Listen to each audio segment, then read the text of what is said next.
મોરૈયાની gas. મોરૈયાની gas? સારું. ઓહો, અચ્છા, મોરૈયાની ગેસ બનાવી છે જમ ફરાળીમાં એમ ને? પંખો ચાલુ કર. ફાસ્ટ જોઈએ છે. હા હા, પાસ કરી દીધા. પાટાનો ગેસ જોયા નવો ગેસ.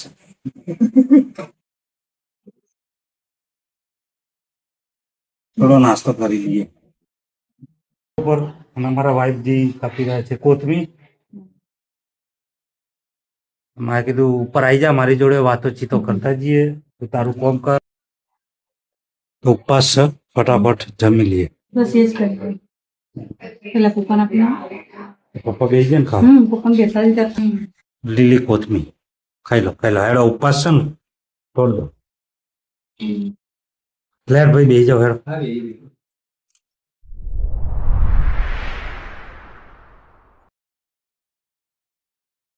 હેલો ગાઈસ, જય શ્રી કૃષ્ણ, હર હર મહાદેવ. ફરીથી એક નાનકડા બ્લોગમાં તમારા બધાનું સ્વાગત છે.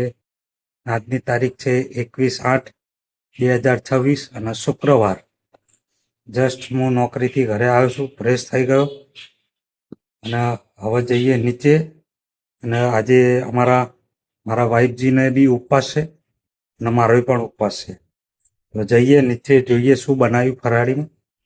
તો ફરાળી કરી લઈએ.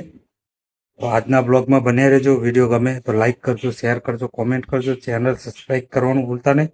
ઇન્સ્ટાગ્રામ, ફેસબુકમાં પણ ફોલો કરી લેજો. અને સરસ મજાનો વરસાદ પડ્યો તો, લગભગ 10:30ની આજુબાજુ, 10-10:30 વરસાદ પડ્યો તો. અને જઈએ નીચે. મસ્ત વાતાવરણ થઈ ગયું એકદમ ખુલ્લું ખુલ્લું. પેલી સાઈડ અંધારેલું, આ બાજુ ખુલ્લું ખુલ્લું. તો ફટાફટ જઈએ નીચે. જોઈને ચાલુ પડે, નકર લપસી જવાય. દેખો, સ્લીપ ખાઈ જવાય એવું થઈ ગયું.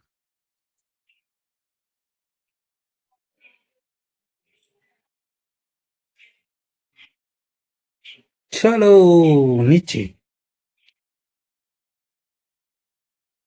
છે. મોરૈયાની ગેસ. મોરૈયાની ગેસ? સારું. ઓહો, અચ્છા, મોરૈયાની ગેસ બનાવી છે જમ ફરાળીમાં એમ ને? બોલો, ફરાળીમાં મોરૈયાની ગેસ. આ ગેસ તો મને એવું લાગે કે આઠમ બાઠમ આખો શ્રાવણ મહિનો ચાલશે ને. આઠમ બધા પતશે, ખાય ને એટલે બધા થોડું ખાય ને. શીતળા સાતમ આઠમ બધું પતશે ને પછી બંધ થશે. હાલ કશો બધા થોડું ખાય ને. કશો વાંધો નહીં. ફરાળી છે ને, કરી લીધી. ચાલો તો બેસી જઈએ ટેબલ ઉપર. પંખો ચાલુ કરો. ફાસ્ટ જોઈએ છે. હા હા, પાસ કરી દીધા. લઈ લે.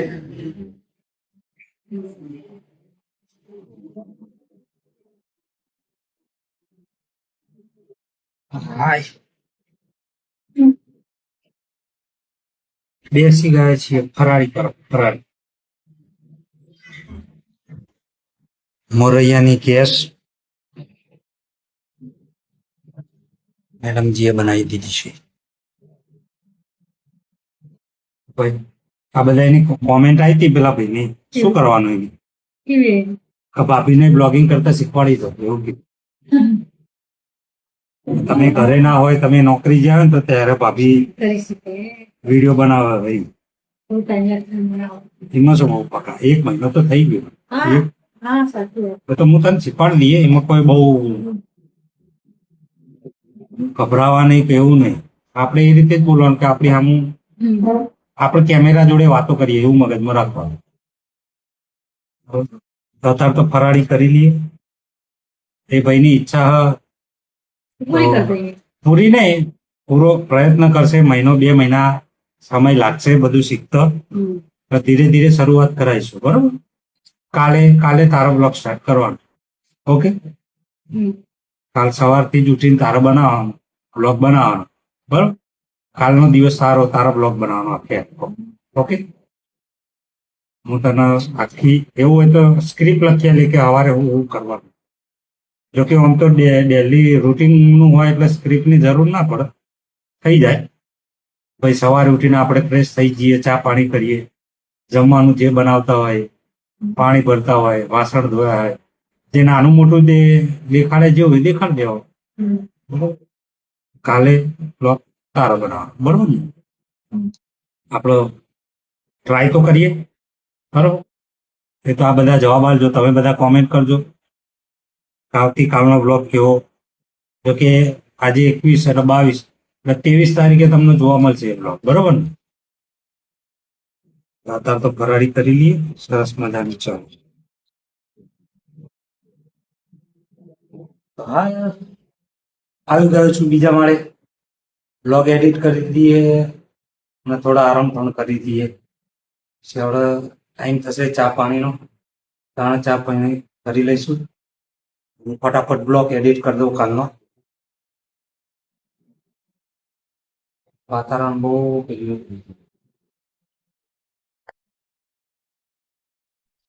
તો હાલ આવ્યો છું નીચે થોડો આરામ કરીને, એડિટિંગ કરીને. અમારા વાઇફજી પ્રિયંકાજી બનાવી રહ્યા છે ચા, હે ને? ચા બનાવી રહ્યા છે. ચા બનાવશો? ચા બની જાય એટલે ચા પી લઈએ, બરોબર? પછી ચા પીવા મોડું થઈ ગયું, 5:30 ઉપર થઈ ગયું. પછી તો જમવાનો પ્રોગ્રામ રસોડા. ચા બનાવી દો તો 5-10 મિનિટ વેઇટ કરી લઈએ.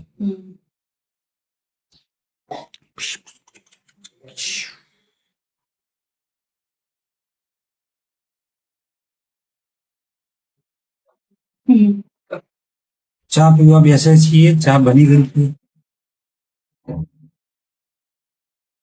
ચોજી સરસ અપાય. પેલું એ ચોજી પેલી હું બનાવી દી ફરાળી મોરૈયો બનાવ્યો. મોરૈયો ને એના શું કહેવાય? મોરૈયાની ગેસ. મોરૈયાની ગેસ. અમે પેલો ગેસ તો જો બાટલાનો ગેસ જોયો, નવો ગેસ.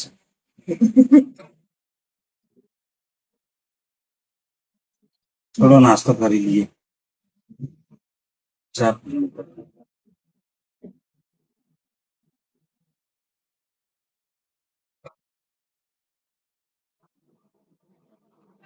તો હાલ આવે છીએ ધાબા ઉપર અને અમારા વાઇફજી કાપી રહ્યા છે કોથમી.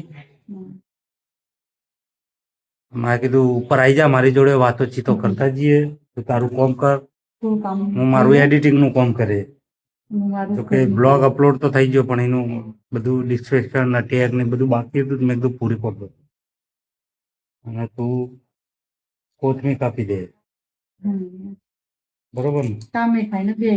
હા, એવું તો જિંદગી એવી રીતે જ જીવવાની હોય, વાતો કરતા જવાનું, કામ કરતા જવાનું, મસ્તી કરતા જવાનું, તો જ આખો દાડો પસાર થાય આપણો. નકર એમ તો ભાઈ બોરિંગ લાગે એકબીજાનું, સમજે? અને આગળ વિડીયો મેં કીધું ને કાલથી તારા બ્લોગિંગ કરવાનું. હું ભલે વિડીયો જેવો બનાવ્યો એની ચિંતા નહીં, પણ તું પ્રેક્ટિસ કર, બરોબર? કારણ કે અમે એવું થશે કે આગળ હું મારો બંદોબસ્ત આવશે બહાર જવાનું, લગભગ તો ને 9માની 14 થી તે 25 તારીખની વચ્ચે બહાર જવાનું આવશે ગમે તો. હવે તો ક્યાં હવે ગણપતિ વિસર્જન બંદોબસ્ત આવશે એટલે સુરત, નવસારી, વલસાડ, વાપી, તો પછી અમદાવાદ, વડોદરા, એટલે એ પટ્ટામાં ગમે તે આવી જશે. એમાં 4-5 દાડા બહાર રહેવાનું થશે. તો તું શીખી જા, તો એકબીજા હું ત્યાં બનાવું, તું અહીં બનાવ, તો આપણો એ ભેગું કરીને કરી શકાય. એમ તો ભાઈ તું કહી શકે કે ભાઈ મારા હસબન્ડ હિંગોલ બહાર ગયા છે, તો અત્યારે હું આ કામ કરું છું, હું તો બતાવી શકું હું ત્યાં શું કરું. તો તમે બ્લોગમાં બને રહેજો. તો કોથમી કાપી દે. જમવાનું બનાવવાનું બાકી છે. અચ્છા, પપ્પા જે હા બહાર એટલે શાકભાજી લઈ ત્યાં સુધી મેં થોડું ઘણું કામ વધારાનું છે પતાવી દે. કોથમીર સમારવાની હતી, નાનું મોટું કામ પતાવી કામમાં આવું. ટાઈમ છે તો કરી દો. ઓકે ચાલો તમે કન્ટિન્યુ જ રહેજો પછી જમવાનું બનાવી દઈએ બરોબર ને જમવાનું મને એટલે હા એટલે પપ્પા આવો પછી બનાવવાનું થશે ને કારણ પપ્પા આવે કે ત્યારે શાકભાજી લઈને આવો પપ્પા. નીચે આવ્યો છું બની ગયું જમવાનું બની ગયું. ફુલાવ બનાવ્યો ફુલાવ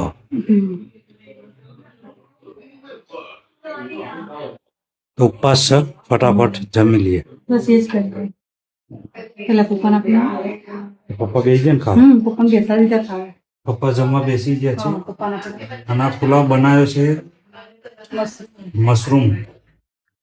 મશરૂમ પુલાવ પપ્પાને આપીને. આપી દો જાઓ.